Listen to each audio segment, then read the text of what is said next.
Предлогот на официјален Брисел за постепено ембарго на увозот на руската нафта создава остри поделби во Европската унија, при што унгарскиот премиер Виктор Орбан го спореди планот со економска атомска бомба, а бугарските медиуми најавуваат дека официјална Софија се заканила и со вето, доколку нашиот источен сосед не биде ставен на листата земји за кои воведувањето на ембаргото ќе биде одложено покрај Унгарија, Словачка и Чешка. Хрватска пак неофицијално побарала изземање на одредени суровини за незините рафинерии од планот за ембаргото. Унгарија, Словачка и Чешка, како најмногу зависни од руската нафта, која ја добиваат директно од гасоводот пријателство, досега беа најскептични во поглед на амбициозниот план на Европската комисија дека забраната на увозот на сировата нафта би стапила на сила во наредните 6 месеци, додека на рафинираните нафтени деривати до крајот на годината.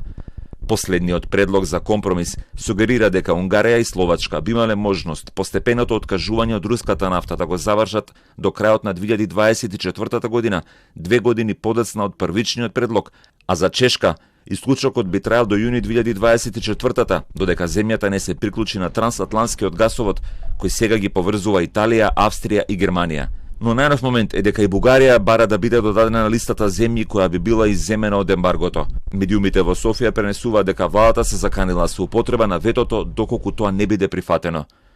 Во оваа форма предлогот на Европската комисија би представувал атомска бомба врз унгарската економија, утринава изјави Виктор Орбан, додавајќи дека на неговата земја ќе се потребни 4 до 5 години за да стане целосно независна од руската нафта. Тој подличе дека додека некои членки на Унијата може да донесат сирова нафта преку своите пристаништа, Унгарија како копнена земја нема таква алтернатива. Реагирајќи на коментарот на Орбан, портпаролот на Европската комисија оцени дека Брисел целосно ја разбира специфичната ситуација во која се наоѓаат одредени земји членки поради својата географија и зависноста од руските нафта и газ.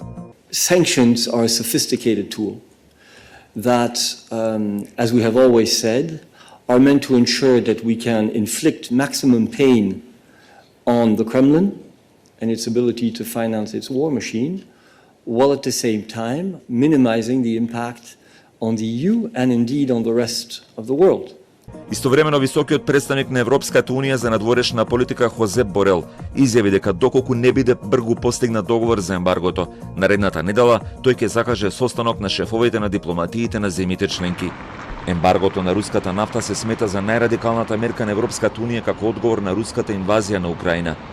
Европската унија е најголемиот клиент на рускиот нафтен извоз и купува околу 3,5 милиони барели сирова нафта и рафинирани производи дневно, за што минатата година биле потрошени повеќе од 70 милиарди евра.